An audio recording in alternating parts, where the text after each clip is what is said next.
Right now, we are going to do Randy Newman, Sail Away. And you got your answer to your question, Matt, about whether or not this was tied to the Sail Away, which I knew the answer to already. But the answer is, was it related, Matt?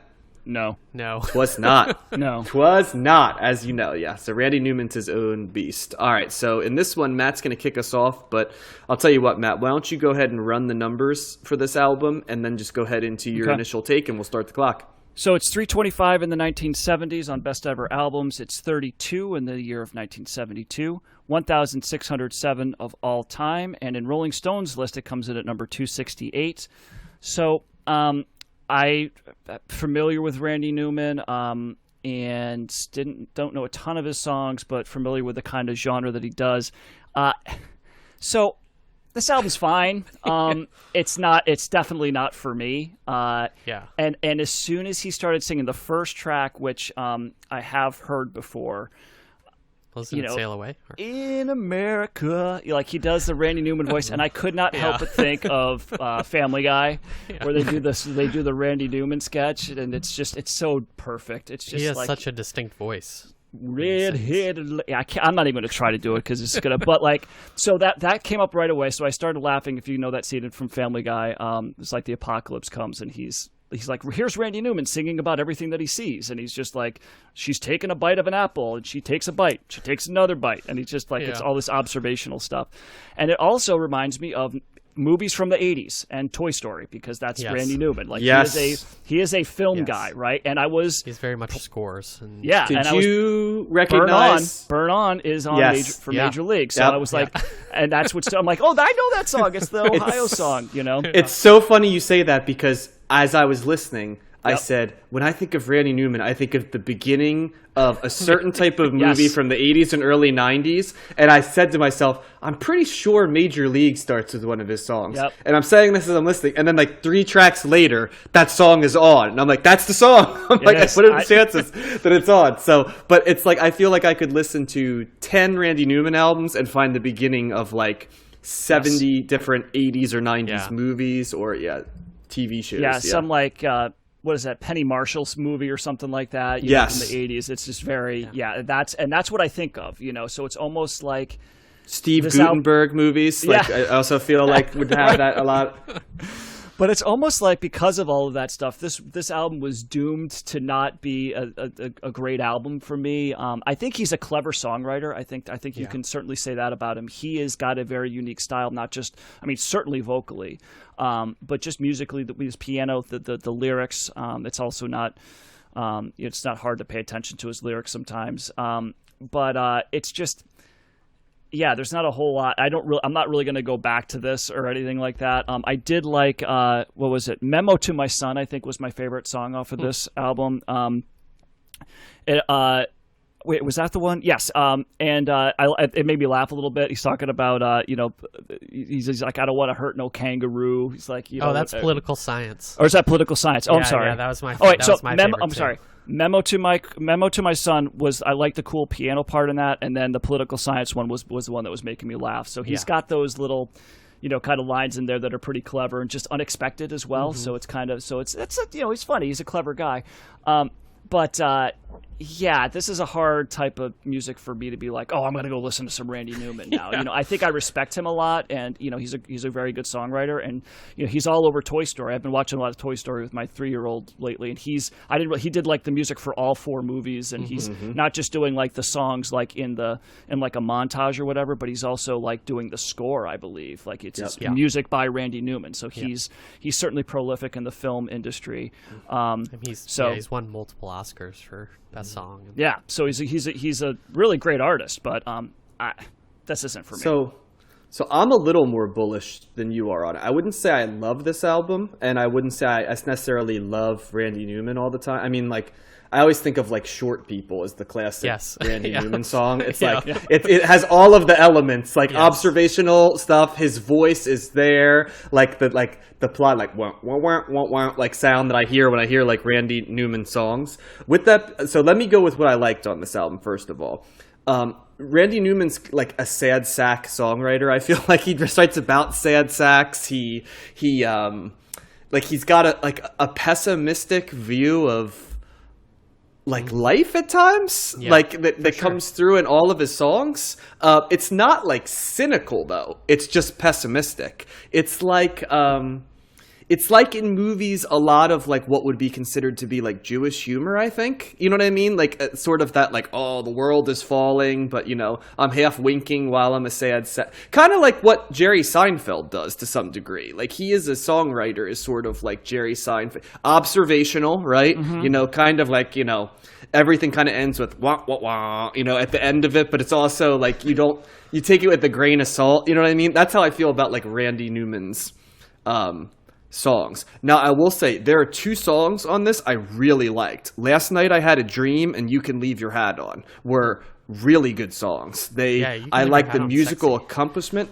Well, it's sexier than anything on the Al Green album, I can tell you that. And it's out of nowhere because he's writing about like Dayton, Ohio in 1903 and like, the Cuyahoga River, doing, and then like basically a child making fun of his dad. And then all of a sudden it's like, you can come in and we can bone and just keep your hat on. And it's like this kind of sexy song. I'm like, whoa, Randy Newman. It's like, it's one of 2 things. And then, that were the most shocking things in terms of these listens there. But so I really like those. Last Night I Had a Dream. I really like the bridge of that song as well. Sail Away, I get what he was going for, but it just never took the step up. I've heard Lonely at the Top many times before as well. That's a song that like I didn't recognize I knew until, it's like that, Lonely at the Top, that sound he has, you know, that I can't really imitate, in the same way. It's cartoon character like. It's like cartoon character, and it's like you always hear like this like, that like a 80s like TV show, like it's like what that like Family Matters theme sounds like, is what like everybody's trying to sound like Randy Newman in like 80s sitcom, like as the days go by, like stuff like that. It's like wah, wah, wah, wah, like that's like what I hear like with Randy Newman sometimes.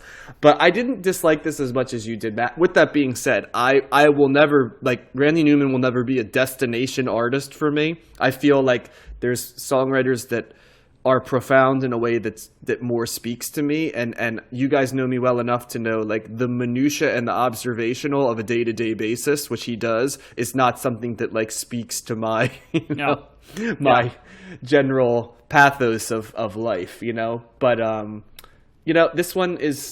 this one along with the Al Green one, I would say like my thumbs are directly in the middle, and there's just like the Al Green album, there's going to be a person who likes it and a person who's like, This one, it's going to be like there's a person who likes this and people that are like, I doubt anybody would be like, I hate this, or and it's hard for me to think anybody's like, I love this, but I'm sure there are. So it's like, that's so Randy. This album is like so idiosyncratic and it sounds exactly like what you would expect Randy Newman to. I also almost exclusively associate him with movie soundtracks, be it scores. I can almost tell a Randy Newman score. Not if he's not even singing, you can kind of tell what his vibe is. He did the score for Marriage Story recently, as well. It always kind of sounds like "Hey Hey, Good Looking, What You Got Cooking" is another song that like always sounds like a Randy Newman song. A lot of his songs also remind me of like songs that would be in musicals on the theater or something. They sound perfectly like somebody singing about their hopes and dreams, or they're in a low moment, so they're singing about that, and that's what a lot of this reminds me of. They're really, and there's not really a theme with this album or something he's trying to get off. It's all just kind of a hodgepodge of different songs. He's got Political Science first, or not first, but and then followed up by a song about Cleveland. There's no like connection really.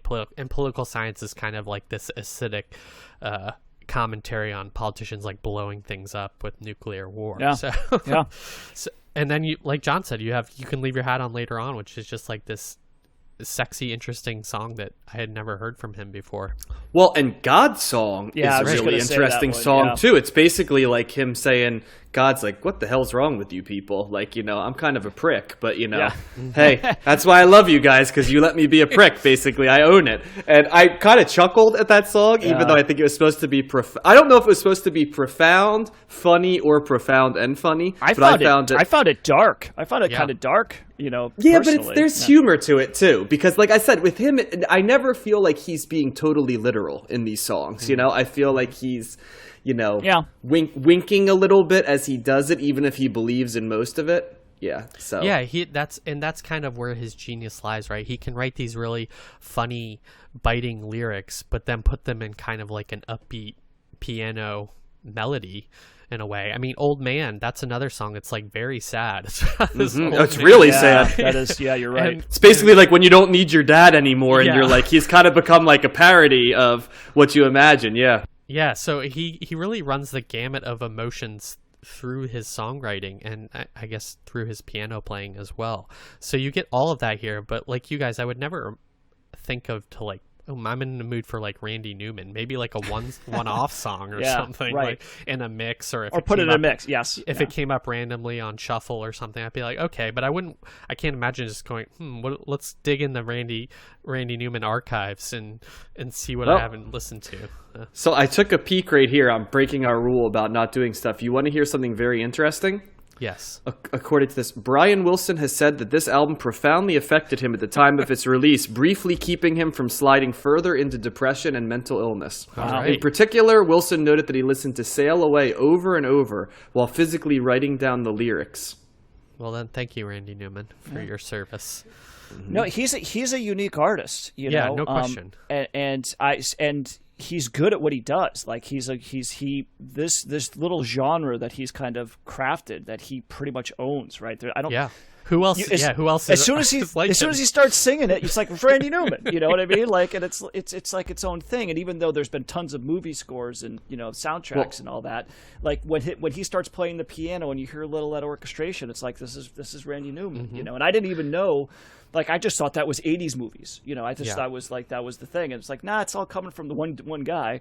And it's also, you bring up Old Man, it's also the second time we've covered it just in this episode, a younger guy talking about old people and because with John Prine doing Hello in there was a very kind of, it's interesting when kind of like fairly young artists, can really, write a song about the experience of not just an old person, but like a really old person, Well, and we're going to cover Neil Young in 2 weeks, and he's got one of the ultimate old man songs.